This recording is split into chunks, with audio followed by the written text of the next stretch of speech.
Ndugu zangu, tuchakate habari za kutusaidia kudai umiliki wa nchi yetu. Yes, nchi yetu bado hatuimiliki. Nchi yetu tuliipoteza rasmi baada ya Mwinyi kusaini kitabu cha mabepari. Simlaumu Mwinyi, kulikuwa hamna plani B.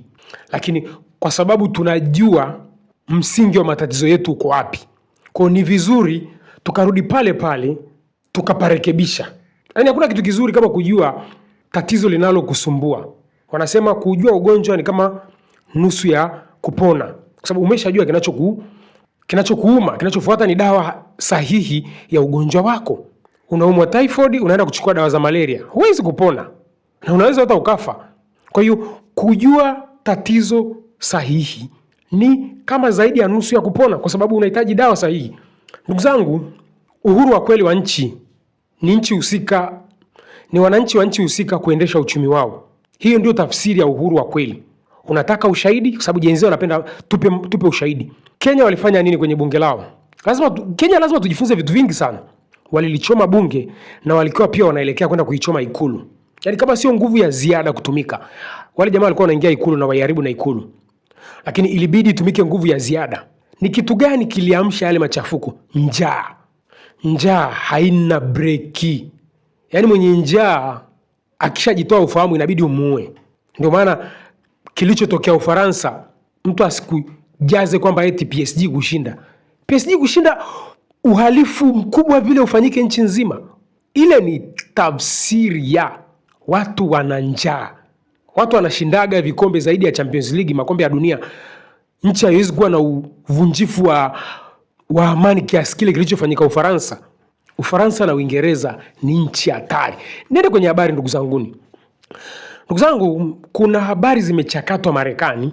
Kimsingi mimi hizi habari nilikuwa nazijua kwa upande wa nchi yetu, na nilikuwa natafuta namna ya kuwaeleza ni namna gani kuna njia ya watu wanakuaga tajiri kirahisi. Of course hizi story nazipigaga kijiweni sana, kwa sababu kijiweni ndiko ninakochekwa zaidi na haya mawazo yangu. Nawaambiaga ndugu zanguni, utajiri hakuna kitu kinachoitwa juhudi. Utajiri ni system. Ukiingizwa hata kama hujui kuandika wewe utakuwa tajiri tu. Si unamuona Baba Levo hajafika hata form 4, yuko bungeni anaokota mamilioni kila mwezi. Mamilioni kila mwezi. Yuko kwenye system. Ni mfano pia huo. Kwa sababu kazi nyepesi na yenye mshahara mkubwa zaidi Tanzania ni ubunge. Ni nyepesi kwa sababu haihitaji qualification nyingi. Ni ubunge. Yaani wewe huwezi kupata walimu kirahisi, lazima uonyeshe makabrasha yako, uliqualify kwenye chuo gani na ulikuscore vipi. Lakini ubunge, the easiest way with a lot of money in Tanzania, bro. Tutarekebisha. Sisi sio wajinga, tutarekebisha. Sasa kuna hizi habari zimechakatwa Marekani, kama nilivyokuambia nilikuwa nazijua zinavyofanyika hapa Tanzania. Lakini kwa sababu wa Marekani wameshatupa picha, kwa hiyo nitakuelekeza na Tanzania inafanyikaje, huwa inafanikanaje hapa Tanzania. Watu wanakuwa matajiri, mabilionea nyia mwelewagi. Sasa tuanze Marekani afu nitamalizia na hapa nyumbani. Utajiri ni mfumo, kichwa cha habari, sawa Ukiingizwa tu unakuwa tajiri. Kwa hiyo usione ile kampuni linachanua, linafanya vizuri, ukajiuliza hawa watu wana akili sana ya uendeshaji wa mambo. Kudanganya nani? Watu wako kwenye system, wako kwenye mfumo. Nikurudishe nyuma kidogo. Unakumbuka ugomvi wa Trump na Elon Musk? Niliokava vizuri. Trump alimtishaje Elon Musk? Alimwambia nitafuta hii mikataba ulioingia na serikali kuu ya masuala ya space. Alimtisha tu. Lakini bado hawa ni mabesti vizuri, kwa sababu Elon Musk aliwekeza hela nyingi sana kumfaidisha Trump kuwa rais ili kulinda mambo yake. Hilo ndilo jibu. Sasa kuna hii habari ya mkataba ambao Pentagon wameingia na Dell ama kampuni ya teknolojia huko Marekani. Sasa watu wakarudi nyuma. Trump alinunua hisa za Dell kama mwaka mmoja uliopita, alafu faster Dell linapata mkataba mkubwa kutoka Pentagon. Sijui umeelewa hapo Mtanzania? Mwaka nyuma, yani Trump ameshakuwa rais, taarifa inavyosema. Sio mwaka nyuma, mwanzoni mwa mwaka huu. Ngoja kwanza nisome taarifa alafu ndo nielezee. Trump's financial disclosure forms reportedly showed he bought between 1 million and 5 million US dollar in Dell stock earlier this year. Then this week, the Pentagon awarded Dell a contract worth more than $9 billion US. War Department signed $9.7 billion technology deal with Dell for Microsoft services. Trump buys Dell stock before awarding $9.7 billion Pentagon contract. Utajiri sio juhudi. Kama uko kwenye mfumo usijiumize. Kama uko kwenye mfumo mambo yatakuwa yanatiririka tu. Trump ni rais tayari. Anajua kabisa Pentagon inahitaji kitu fulani. Si ndio cha gharama fulani. Anakwenda kwenye kampuni fulani, ananunua hisa za ile kampuni. Baada ya muda fulani anawapa contract, anawapa mkataba wa kutoa huduma kwa serikali ile kampuni aliyonunua hisa. Kuna mtu hapa haelewi?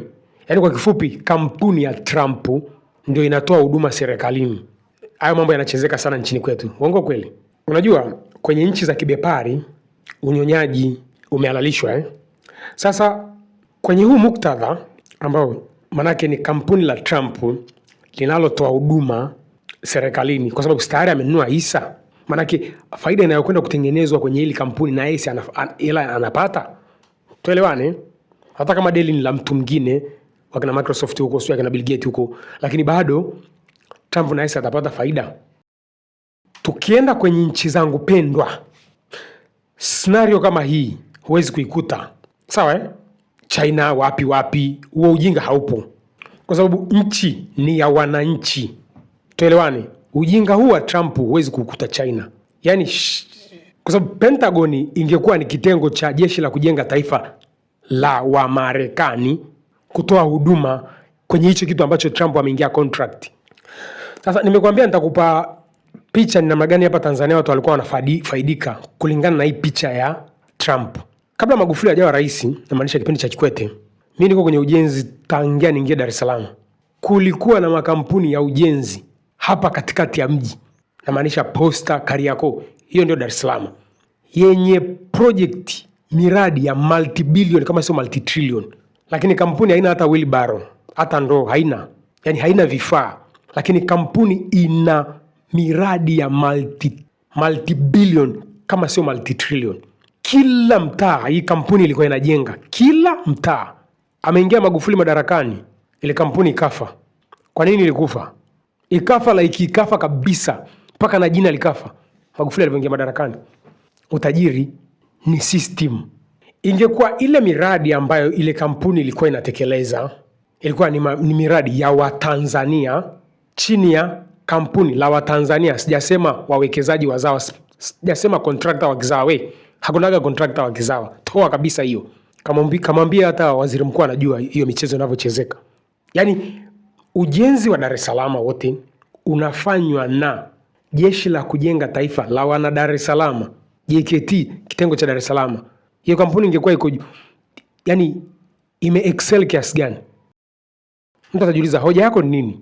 Hoja yangu ni mkiwa na mfumo wa kiuchumi wa kiujanja kama wa Marekani na huwa kwetu ambao kila serikali, yani kila mtu anaingia serikalini anadili na watu wake na hadili na maslahi ya Watanzania, anayeumia ni mtu wa aina gani? Yani katika hizo vurugu zote nilizokupa hiyo picha, anayenyonywa ni nani? Ni Mtanzania wa kawaida. Kwa sababu pesa zilizokuwa zinachotwa katika ile miradi ambayo ni ya ujenzi hapa Dar es Salaam, ambayo ni ya watu binafsi, ni pesa za Watanzania, ni kodi za Watanzania. Tengeneza hii picha. Unafikiri ndugu yangu akiwa rais sasa hivi sifungui kampuni ya ujenzi na ninasimamia multi-trillion project kwa mfumo wa nchi yetu ulivyo? Yaani kwa udhaifu wa katiba, ukiwa na ndugu serikalini, yani unaweza ukafungua kampuni kubwa kabisa. Kwa sababu msingi wa uendeshaji wa mambo hapa kwetu ni wa kiunyonyaji. Utajiri ni kuwanyonya wengine. Hakunaga utajiri wa juhudi. Trump yuko madarakani sasa hivi. Mwanae amejigamba ameingiza shingapi? Kutoka milioni 200. Sasa hivi ana bilioni 3. Yeye mwenyewe alikiri. Achana na huku kwetu, kipindi Kikwete yuko madarakani, kila kitu cha Ridhiwani. Huku kwetu maybe labda ilikuwa ni scandal, we don't know. Maana hata Mama Samia alipoingia madarakani kila kitu ni cha Abduli. Probably zilikuwa scandal. Kwa Marekani mtoto wa Trump anakiri amefanya dili nyingi sana mpaka utajiri wake umevuka kutoka milioni 200 mpaka bilioni 3. Niliwasomea hiyo taarifa, kama ukuipata nikusomee tena. Donald Trump Jr.'s venture capital firm said its assets under management jumped from 200 million to 3.5 billion over the past year after a deal making spree. Mwaka kutoka 200 mpaka 3B baba kwa mwaka, kweli? Kwa wenzetu unyonyaji unaruhusiwa, yaani kunyonya, ukipata mazombi wako unawanyonya. Mshahara wa serikali ndani ya Marekani, mshahara wa serikali kuu haujapanda kuanzia 2009 mpaka leo hii. Mshahara wa serikali kuu federal, ule wa kiserikali. Kumbuka kila jimbo lina kiwango chake kulingana na gharama za maisha. Lakini kuna ile standard ya serikali kuu, wanasema federal rate, $7.25 kwa lisaa. Huu ni mshahara, hii ni rate ya serikali. Kwa hiyo maana ukienda kuwekeza sasa hivi Marekani, popote utakapokwenda, hichi ndio kiwango cha serikali kuu. Baadaye ndio utaangalia na sehemu husika gharama za maisha zikoje, ili uadjust hichi kiwango cha serikali. Kuanzia 2009 mpaka leo 2026 haujapanda. Twende kwenye utajiri wa matajiri wakubwa pale Marekani. 2009 mpaka leo hii utajiri wao umeongezeka kiasi gani? Watu wamechakata hizi habari. Utajiri sio juhudi, utajiri ni mfumo. Ukipata mazombi wako unaumiza, dunia inaruhusu, sio Mungu. Lakini Elon Musk 2012 utajiri wake ulikuwa bilioni 2. Leo 2026 anakaribia trilioni. Yaani ana bilioni 834.7. Baba anaelekea trilioni. Wakati mshahara wa serikali wa Marekani wa kawaida haujapandishwa mpaka leo. Larry Page na kina Google 2012 alikuwa na bilioni 18. Leo hii ni 2026 ana bilioni 322. Sergey Brin Google wao 18.7 bilioni. Leo hii ana B 299. Jeff Bezos 2012 alikuwa na bei gani? Alikuwa na B 18. Leo hii ana bei gani? Ana B 289. Alafu mshahara wa Marekani wa kawaida wa serikali mpaka leo hii haujapanda tangia 2009 mpaka leo 2026. Utajiri ni juhudi, utajiri ni mfumo. Mtu anaweza kaniuliza, kwa hiyo kwa nini umetuletea hii? Nimewaletea hii niwakumbushe hivi, kwa Marekani kupata uhuru wao wa kiuchumi ni ngumu sana, kwa sababu misingi ya ile nchi iliandikwa na sijui watu gani. Hapa kwetu sisi tunajua pa kuanzia. Nimewaambia kabla hatujaandika mambo yote, ardhi kishatoka kwa sisi ikaja kwetu, tutaandika mfumo mzuri sana wa ardhi. Kwa sababu kama nilivyokuambia, Kikwete yuko madarakani, zilizaliwa kampuni za ajabu na zilikuwa na kazi vibaya, mnaingia Magufuli zikafa zile kampuni. Manake hatuwezi kuwa na sustainable development, maendeleo ya kweli ya taifa, kwa sababu kila mtu akiingia madarakani ana watu wake, anawapigania kwa faida ya watu wake. Kumbuka, mtu yeyote anaingia madarakani kupigania watu wake anawanyonya Watanzania, anachota fedha za Watanzania, anafanya mambo yake. Katiba ya nchi inamruhusu kufanya huo ujinga. Tunahitaji katiba ambayo rais anasimamia script yetu sisi. Kwa sasa rais asimamii script yetu. Rais ana madaraka hatari sana. Rais wa nchi ana madaraka hatari, kila mtu anayajua. Huhitaji hata kusoma hilo katiba kama yule mbunge aliyebungeni anakuambia nchi ni ya ujamaa, kwa sababu kwenye makaratasi nasema ni ya ujamaa. Huku duniani tunaishi kiujamaa. Angalia maamuzi anayofanyaga rais, inakupa picha. Kwa kifupi, bado msingi wa uendeshaji wa nchi yetu ni wa mkoloni. Nisiongee maneno mengi sana, naweza nikamtoa mtu kwenye reli. Hatuhitaji katiba ya Marekani ingie nchini kwetu. Sisi ni tofauti na wa Marekani, sisi ni tofauti na watu wa Ulaya. Jenzi, uhuru wa kweli ni wa Tanzania kuendesha uchumi wa nchi yao, na sio kikundi cha watu kama Marekani na Ulaya.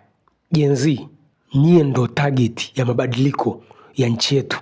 Najua sana kinachoendelea huku duniani. Jueni pa kusimamia. Hii nchi chakula chake ni kingi sana.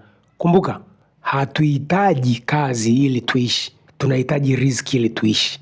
Na riziki yetu ipo kwenye ardhi yetu. Ardhi ya Tanzania haiuzwi kama karanga. Itengenezewe benki, itengenezewe soko, tulijenge taifa letu. Tuelimike, tusiwe wasomi.